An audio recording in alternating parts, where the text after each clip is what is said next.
দেখেন, ওয়ালা তাহসাবান্নাল্লাযীনা কুতিলু ফি সাবিলিল্লাহি আমওয়াত বাল আহইয়াউন ইনদা রাব্বিহিম ইরযাকুন।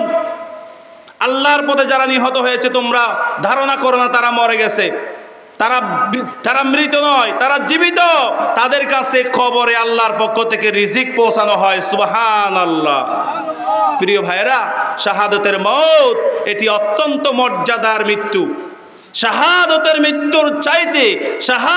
মৃত্যুর চাইতে মর্যাদার আর কোনো মৃত্যু হতে পারে? আল্লাহর নবী বলেন, শহীদদের সমস্ত গুনাহগুলি মাফ করে দেওয়া হয়। আলহামদুলিল্লাহ। কোন ইয়াগফিরু লিশ-শুহাদাই কুল্লা যামবিন ইল্লা দাইন। শহীদদের সকল গুনাহ ক্ষমা করে দেওয়া হবে, শুধু একটি গুনাহ ছাড়া। কয়টি গুনাহ? একটি গুনাহ শহীদদের কেউ মাফ করা হবে না ভাই। সেটা হলো পরের হক। সেটা হলো কি? সেটা কোন কি? সেটা কার হক? পরের হক। পরের হক যদি খেয়ে থাকে, শহীদদেরকেও মাফ করা।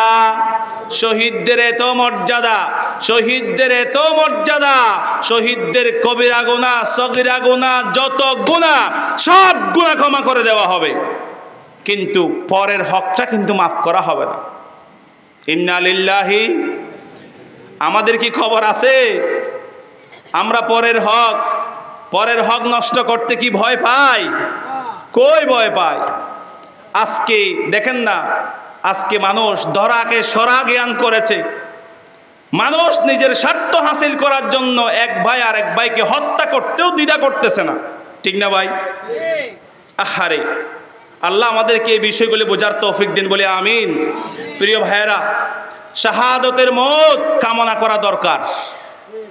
শাহাদাতের মৃত্যু আল্লাহর কাছে কামনা করা দরকার।